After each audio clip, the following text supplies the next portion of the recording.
Si me pueden acompañar ahí a primera a los Corintios, capítulo 6, versículo 19 al 20. No, mejor vamos a leer del 6, pero a partir del 12. Primera a los Corintios, capítulo 6, desde el 12 hasta el 20 vamos a leer. ¿Ya? Dice así su palabra: todas las cosas me son lícitas, mas no todas convienen. Todas las cosas me son lícitas, mas yo no me dejaré dominar de ninguna. Las viandas para el vientre y el vientre para las viandas, pero tanto al uno como a las otras destruirá Dios. Pero el cuerpo no es para la fornicación, sino para el Señor, y el Señor para el cuerpo. Y Dios, que levantó al Señor, también a nosotros nos levantará con su poder. ¿No sabéis que vuestros cuerpos son miembros de Cristo?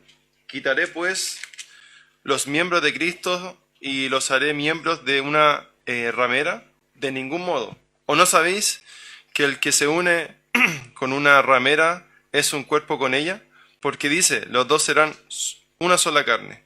Pero el que se une al Señor, un espíritu es con él. Huid de la fornicación. Cualquier otro pecado que el hombre cometa está fuera del cuerpo, mas el que fornica contra su propio cuerpo peca. ¿O ignoráis que vuestro cuerpo es templo del Espíritu Santo, el cual está en vosotros, el cual tenéis de Dios, y que no sois vuestros?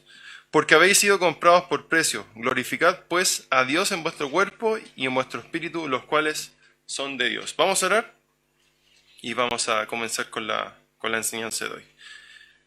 Señor, gracias le damos por este día, porque usted, Señor, ha sido bueno con nosotros. Gracias, Señor, por darnos esta oportunidad de poder estar acá otro domingo más para poder aprender de su palabra, y espero, Señor, que usted nos ayude a poder entender de buena manera lo que usted nos quiere enseñar, Señor, y así también poder que este conocimiento pueda bajar al corazón y así poder aplicarse. Así que pedimos por eso, Señor.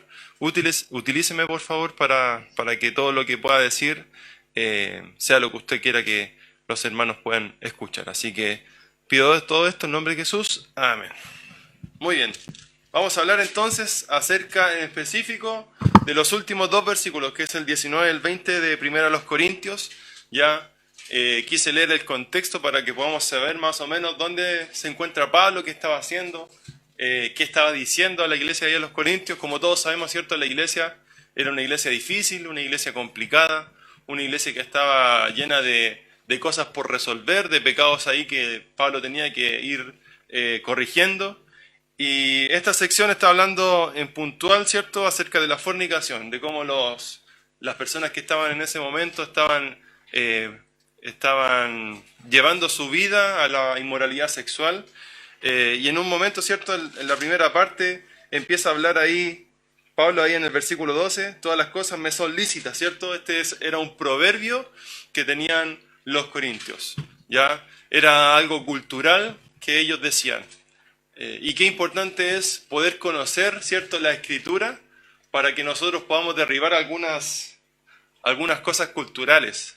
Qué importante es conocer la Escritura para no dejarnos llevar por la corriente del mundo, sino pensar un poco y decir, pucha, ¿sabes qué? Tal vez esto no es lo que realmente Dios quiere o dice en su palabra, ¿ya? Y ahí Pablo empieza a derribar esto, ¿cierto?, tratando de frenar la inmoralidad sexual que se estaba desenfrenando ahí en la iglesia de los Corintios, que era algo también cultural, algo cultural. Y Pablo ahí persigue esta maldad y se enfoca en una persona muy importante para nosotros, ¿cierto? El Espíritu Santo. El Espíritu Santo, que está en nosotros, ¿cierto? Y este enfoque lo lleva a la cruz, ¿cierto? A Cristo. Dice, comprados sois por precio. Y ese es el título de la lección del día de hoy. Comprados por precio. Y justamente, bueno, el hermano Iván estaba hablando acerca del tabernáculo, ¿cierto? Acerca de la primera parte, ¿cierto? Esta parte que estaba afuera, donde se sacrificaban a los corderos, ¿cierto? Para poder expiar los pecados del pueblo. Pero qué importante y qué bueno es saber que ya ese tiempo pasó, ¿cierto? Donde se sacrificaba continuamente, ¿cierto? Corderos para expiar el pecado. Pero hoy en día tenemos el sacrificio perfecto, una vez hecho y para siempre, el de Cristo. Y ese fue el precio, ¿cierto? La sangre de Cristo para poder comprarnos, ¿ya? Y justamente de eso es lo que vamos a hablar hoy, comprados por precio. Y ese es el primer punto, ¿ya? Primer punto, es un hecho bendito, ¿ya? Es un hecho bendito. Dice ahí el texto, ¿cierto? Que está sacado de esta sección de 1 Corintios. Habéis sido comprados por precio. Habéis sido comprados por precio. Y cuando hablamos de comprar, ¿cierto? Hablamos de redención, ¿ya? ¿Y qué es la redención? Ahí está también. Es el rescate de Dios a los creyentes a través de la muerte de Cristo en la cruz, ¿ya? Por lo tanto, en simples palabras, podemos decir que redención es rescate, ¿ya? Es un rescate. Y por lo tanto, para que esto se pueda cumplir, ¿cierto? Se necesita alguien que debe ser rescatado, ¿cierto? Una persona que rescata y algo por lo cual esa persona es rescatada. Ya se necesitan esas tres cosas para poder efectuar esta redención, este rescate. Y también podemos ver en el Antiguo Testamento una especie, ¿cierto?, de rescate, ¿cierto?, de lo que hemos estado viendo durante esta semana, ¿cierto? Bueno, al principio, hace hartas semanas atrás, hablamos acerca de cómo Dios ocupó a Moisés para la liberación, el rescate de Israel de Egipto, ¿ya? Y por lo tanto Dios lo escogió ahí, bueno, está en el capítulo 3 de Éxodo, donde podemos ver esta delegación de Dios hacia Moisés para poder ser este agente de liberación del pueblo, de rescate del pueblo.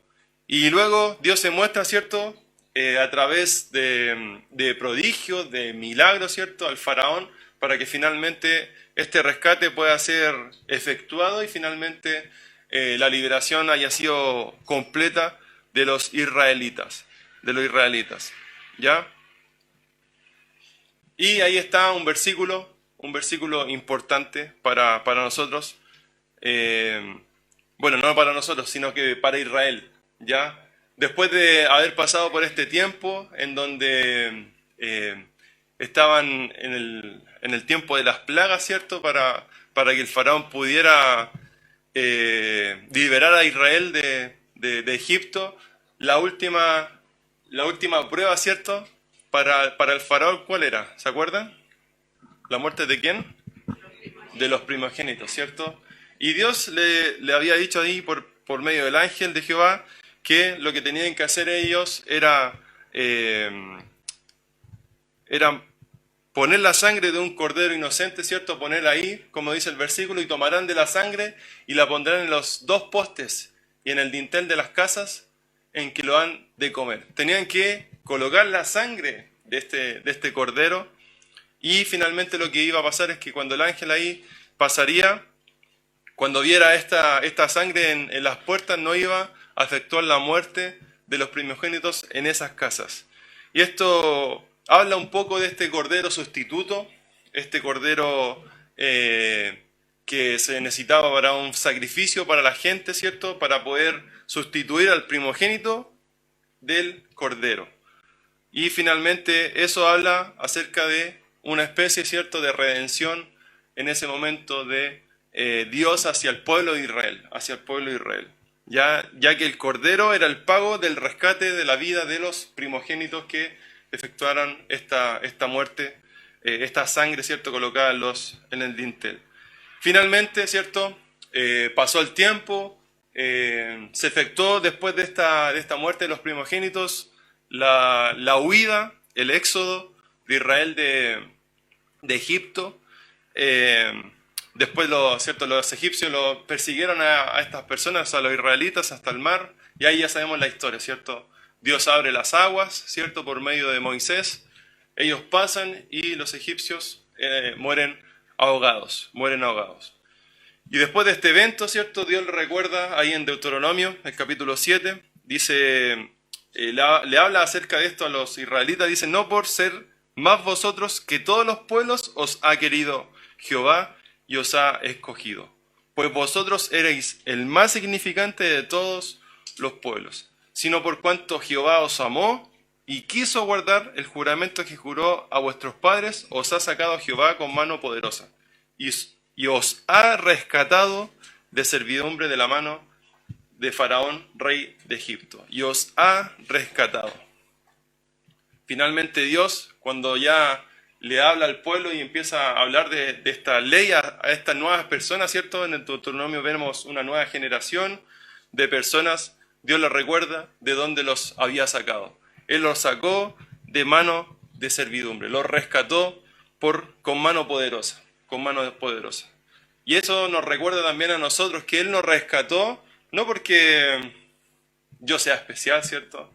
No porque cada uno tenga una cualidad especial en ustedes, significa que Dios lo rescató por medio de la cruz, sino solamente por su amor. Ahí dice, sino por cuanto Jehová os amó. Ese es el motivo de la salvación de nosotros. Es por Él mismo, no por nuestras capacidades. Y ahí tenemos varios versos, varios versículos que nos hablan acerca de Dios como el Redentor. Es Dios quien se pone a sí mismo como la base de nuestro rescate. Y ahí hay varios versículos. Isaías 43:14 dice, así dice Jehová, Redentor vuestro, el Santo de Israel. Isaías también, capítulo 47, versículo 4, dice, nuestro Redentor, Jehová de los ejércitos es su nombre, el Santo de Israel.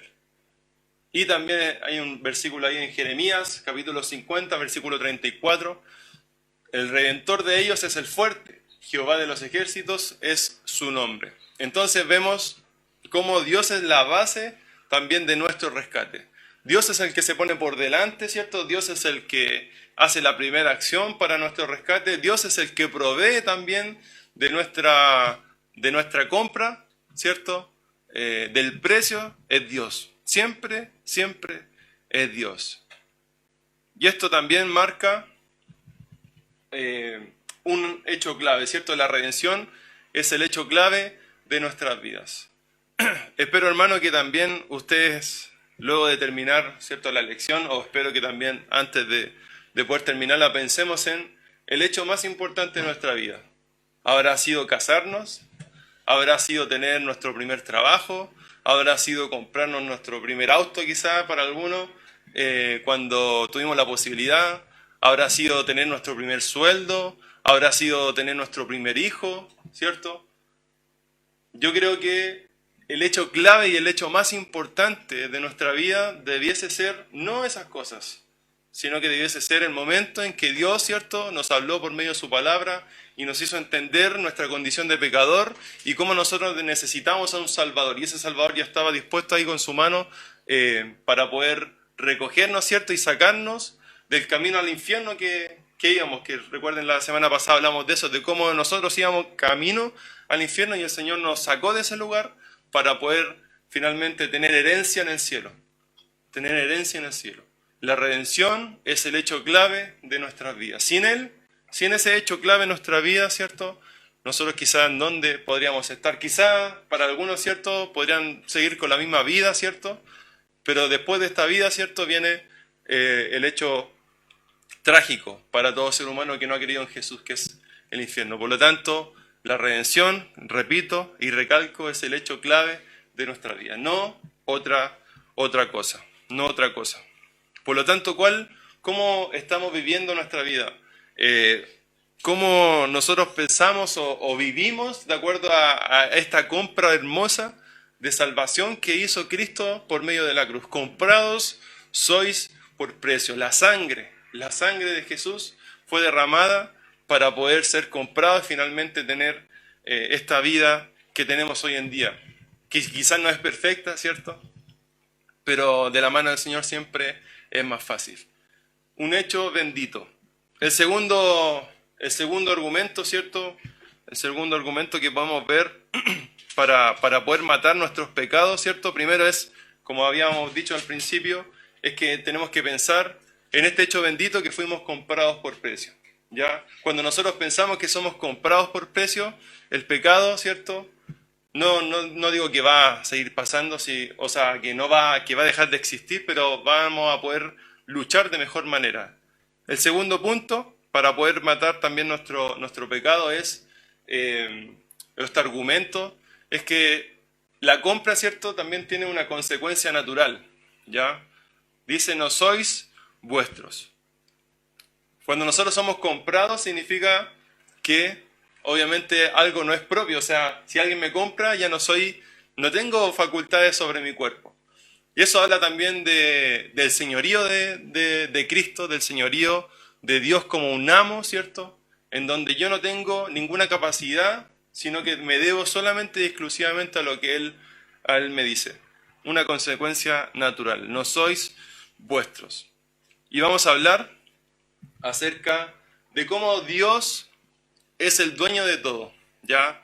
Como mencioné al principio, Él es el que efectuó la redención, nuestro rescate, Él nos compró y también nosotros ahora nos debemos a Él. Él es nuestro amo y nuestro Señor. Y así como es nuestro amo, también es el dueño de todo lo que vemos. Todo es de Dios. Dice ahí el Salmo 24, versículo 1, de Jehová es la tierra y su plenitud, el mundo y los que en él habitan. De Dios es todo. Él es nuestro amo. Él nos amó tanto. Imagínense, yo siempre pienso en esto, en cómo siendo Dios dueño de todo, ¿cierto? Él aún así nos conoce hasta nuestra profundidad máxima de nuestro corazón, Él conoce. Y pienso en la realidad que tenemos hoy en día, no sé, de un presidente, en donde quizá, bueno, no sabe que existimos muchos de nosotros, pero Dios, siendo el dueño de todo el universo, Él nos conoce. Él nos conoce y Él nos compró y estuvo dispuesto a morir también por nosotros. También vemos en la siguiente que Dios nos formó. Dios se preocupó de que cada cosa estuviera en su lugar, ¿cierto? Para poder llegar ahora y ser lo que somos. Dice, porque tú formaste mis entrañas, tú me hiciste en el vientre de mi madre. Te alabaré porque formidables, maravillosas son tus obras. Estoy maravillado y mi alma lo sabe muy bien. No fue encubierto de ti mi cuerpo.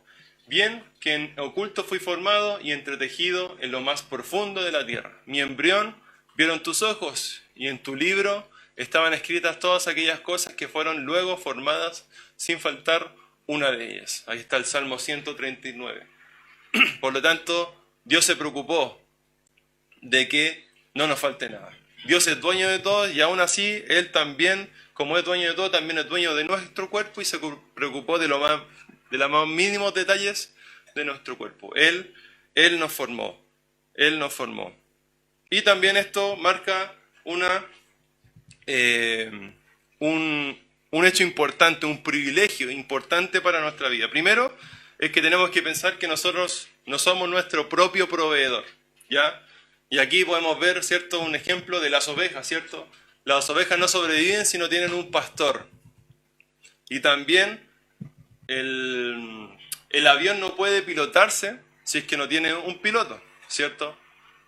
El avión no puede pilotarse si no tiene a piloto. Y así, de la misma manera, nosotros no podemos, Camila, no podemos sobrevivir si es que estamos separados de Él.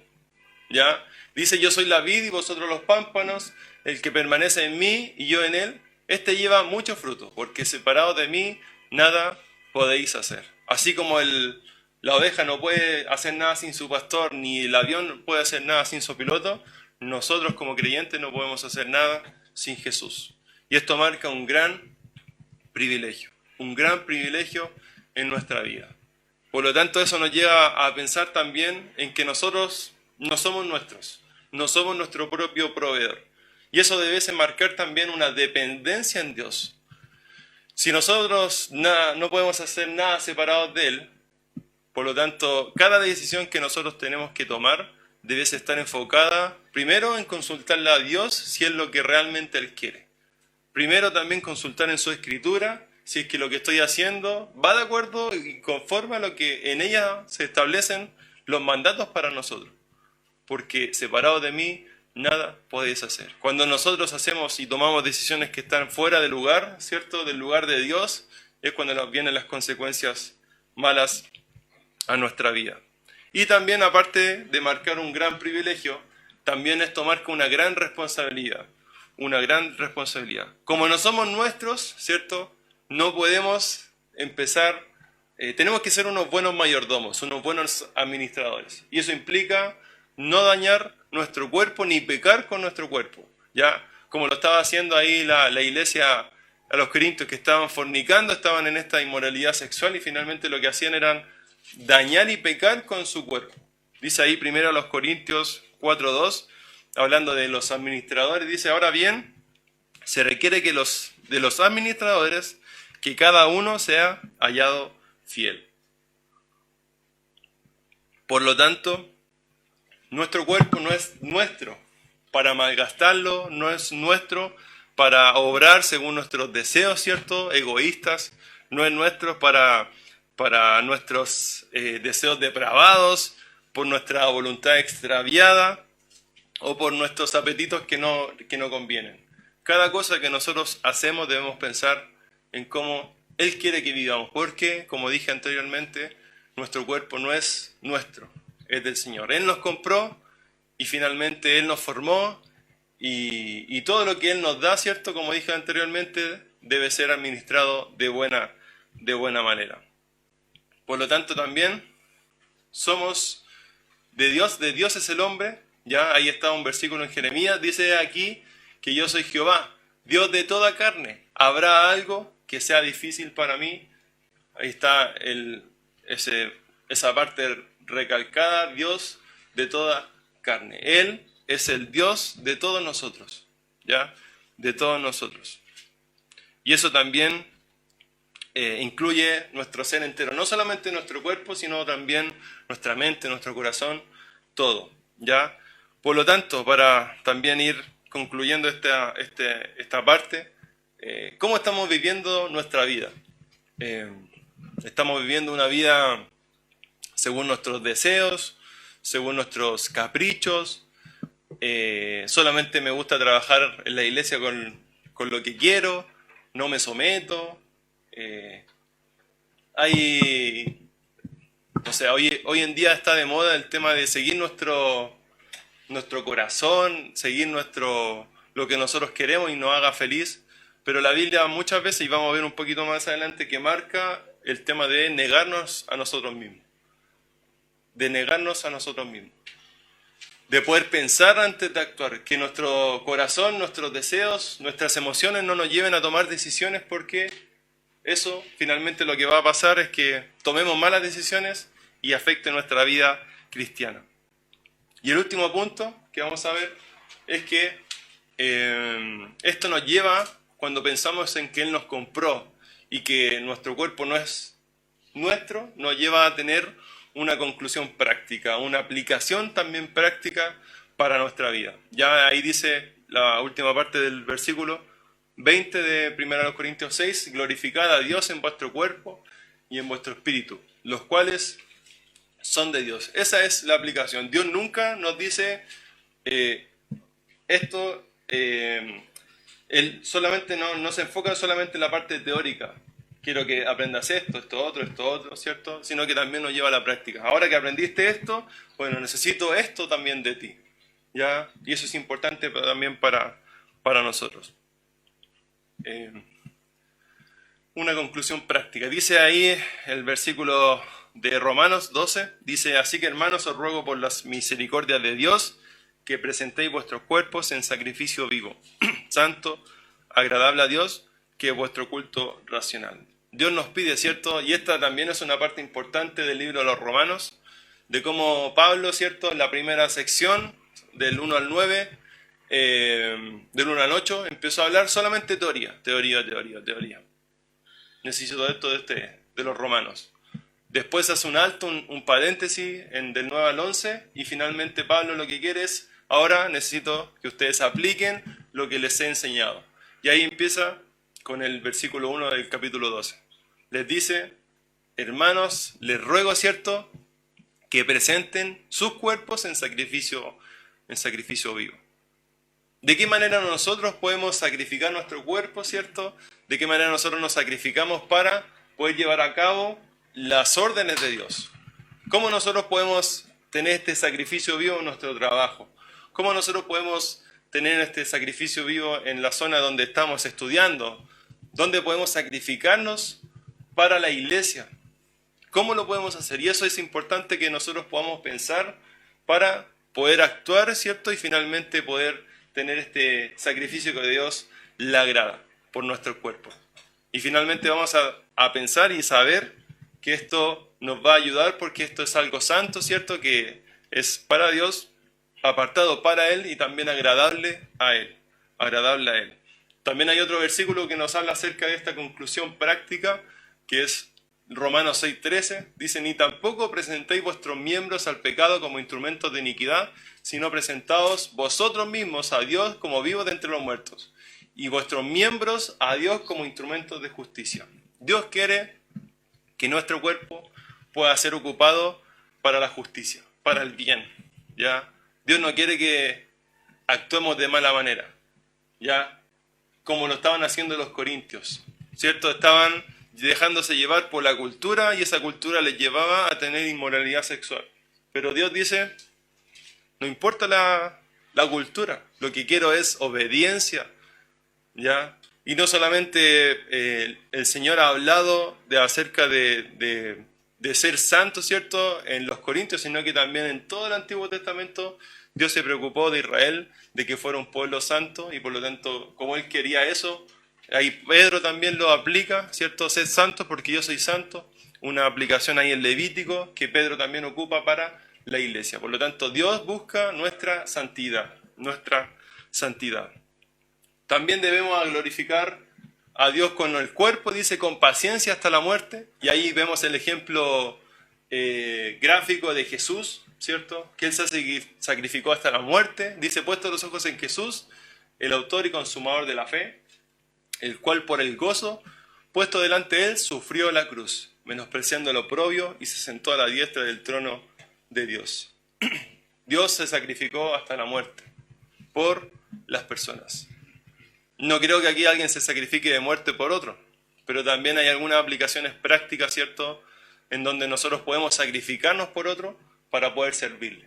Y es la forma en que nosotros debemos pensar para poder actuar. ¿Cómo nosotros podemos sacrificarnos por el hermano? ¿Cómo nosotros podemos hacerlo? También debemos ocupar nuestro cuerpo de manera activa, con diligencia.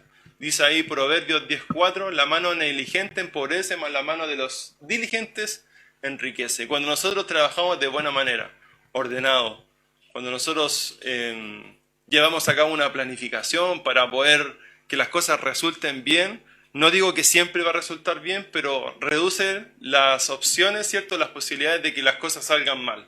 Cuando nosotros hacemos las cosas al lote, cuando no hay orden, ¿cierto?, finalmente lo que va a haber es que las posibilidades de que salgan las cosas mal crezcan. Por lo tanto, nosotros debemos actuar con diligencia. Así como Dios es orden, ¿cierto?, nosotros también debemos trabajar de esa misma manera. Y cuando nosotros trabajamos con diligencia, el Señor también es glorificado.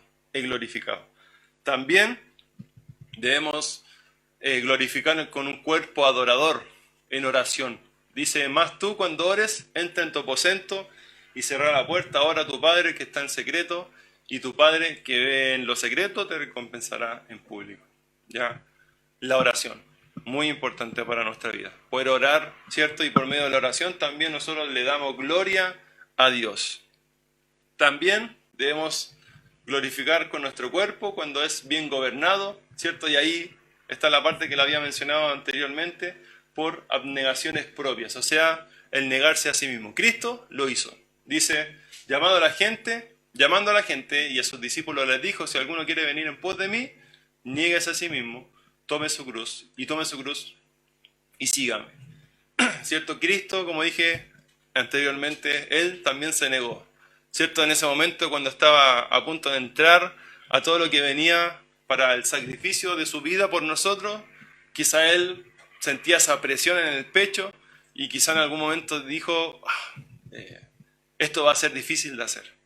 pero él no siguió sus deseos, sino que siguió la convicción que tenía y la obediencia que Dios le había dado, o sea, la orden que Dios le había dado, y él obedeció hasta la muerte y muerte de cruz, ¿cierto? Niéguese a sí mismo y tome su cruz y sígame. Y qué importante es este punto. Nosotros en nuestra vida práctica vivimos negándonos a nosotros mismos. Yo en el año, una de las cosas que más me cuesta y las cuales más me niego, ¿cierto?, es seguir durmiendo, ¿cierto?, para no ir al trabajo. Pero ahí digo, ¿cierto?, necesito negarme a mí mismo, salir de mis emociones y poder levantarme para ir a trabajar y cumplir mis responsabilidades. Creo que eso es la forma más práctica para decir cómo uno se debe negar. Dejar las emociones de lado para poder cumplir con nuestras responsabilidades. Y en la iglesia también nos va a pasar. Amar a alguien que no nos cae bien. Eso es algo que también habla acerca de negarnos a nosotros mismos, de negar nuestras emociones para poder finalmente amar a alguien que tal vez no es de mi agrado, pero a Dios no le importan nuestras emociones, le importa que nosotros podamos obedecer a lo que Él nos manda. Y así también un sinfín de ejemplos que podemos ver en nuestra vida que nos va a ayudar para poder cumplir con este punto. Y también tenemos que glorificar con nuestro cuerpo de manera obediente, haciendo la voluntad del Señor con deleite. La segunda parte de ahí, Romanos 12:2, dice: no os conforméis a este siglo, sino transformaos por medio de la renovación de vuestro entendimiento, para que comprobéis cuál sea la buena voluntad de Dios, agradable y perfecta. Cuando nosotros entendemos cuál es la voluntad de Dios, vamos a entender que es buena, ¿cierto?, que es agradable y que es perfecta. Y eso es una de las cosas que también pude ver en estas 6 semanas que estuve en Palabra de Vida, de cómo la gente servía con alegría, ¿cierto? A pesar de que podrían haber estado de vacaciones muchos, ¿cierto? Muchas personas que hubiesen disfrutado de estos 2 meses de vacaciones y prefirieron pagar, ¿cierto?, por ir a limpiar los baños. Nadie les pagó. Ellos pagaron para ir a limpiar baños. Ellos pagaron para quizá, no sé, el área de las mozas, de servicio, aún teniendo hambre, servir a la gente, esperar ellos su turno cuando toda la gente, ¿cierto?, los demás estén comiendo, y ahí recién yo venir, servirme mi plato y comer. Y eso nadie les pagó, sino que ellos pagaron por eso. Y finalmente el Señor, ¿cierto?, va a recompensar. El Señor es el que da la paga a ese esfuerzo, que quizás no se va a ver aquí, ¿cierto?, no va a ser recibido con dinero, pero sí con algo más importante, que es el lo eterno. El Señor se los va a recompensar ahí cuando estén allá, en el cielo con Él. Por lo tanto, esa es la buena voluntad de Dios. Es agradable y es perfecta. Es perfecta. Y también, aparte de glorificar a Dios con nuestro cuerpo, también tenemos que glorificar a Dios con nuestro espíritu. Dice, por medio de la santidad, por medio de la fe, del amor, de la espiritualidad, de la alegría, del fervor, de la humildad. Dice ahí en 1 Timoteo 4:12, ninguno tenga en poco tu juventud, ¿cierto? Hablando Pablo ahí a Timoteo, sino sea ejemplo de los creyentes en palabra, conducta, amor, espíritu, fe y pureza. Tenemos que ser de ejemplo. Es fácil ser de ejemplo en la iglesia. Es fácil esconder nuestras carencias, nuestras debilidades en la iglesia. Lo importante y lo difícil es ser de ejemplo en nuestro trabajo, en nuestra familia, ¿cierto? Con las personas que nos conocen bien. Ahí tenemos que ser de ejemplos para todos. Por lo tanto, nosotros debemos glorificar a Dios con nuestro espíritu. Y finalmente, para terminar, debemos glorificar a Dios por completo, ¿ya? A Dios por completo. Dice ahí primera a los Tesalonicenses 5:23, y el mismo Dios de paz os santifique por completo, y todo vuestro ser, espíritu, alma y cuerpo sea guardado irreprensible para la venida de nuestro Señor Jesucristo. Para nuestro Señor Jesucristo. Por lo tanto, para finalizar, estamos aplicando, ¿cierto? Estamos glorificando a Dios por medio de nuestro cuerpo, estamos glorificando a Dios por medio de nuestro espíritu. Hay alguna área, ¿cierto?, que tal vez hablé, en donde tenemos que trabajar, en donde tenemos que cambiar algunas cosas. Es importante que, si es así, podamos después tomar un tiempo de oración para poder pensar en las cosas que el Señor debe cambiar a nuestra vida. Y, como dije al principio, ¿cierto? El título de la lección es Comprados por precio. Es un hecho bendito, es un hecho glorioso, en donde el Señor nos compró. Eso trae una consecuencia natural, es que Él, ¿cierto?, es dueño de nuestro cuerpo, y eso también nos lleva a tener una conclusión práctica. Él, ¿cierto?, demanda de nosotros gloria, por medio de nuestro cuerpo, por medio de nuestro espíritu, y finalmente por medio de todo nuestro ser. Y la última pregunta para poder reflexionar en de qué forma vivimos el hecho de que hayamos sido comprados por precio. ¿De qué forma estamos viviendo nuestra vida? ¿Estamos siguiendo nuestros deseos o finalmente estamos viviendo como realmente somos, esclavos de Cristo? Porque somos esclavos de Cristo. Y un esclavo, ¿cierto?, no tiene voluntad propia, sino que se debe en obediencia a su amo. ¿Estamos viviendo de esa manera o solamente hacemos lo que queremos? ¿Ya? Espero que no sea así. Espero que este hecho de la compra, este hecho de pensar en que no es nuestro cuerpo y este hecho de pensar en que debemos vivir para Él por medio de nuestro obrar, pueda cambiar nuestra vida, ¿cierto? Y podamos pensar en que Él nos compró para poder vivir para Él, para poder vivir para Él. ¿Vamos a orar?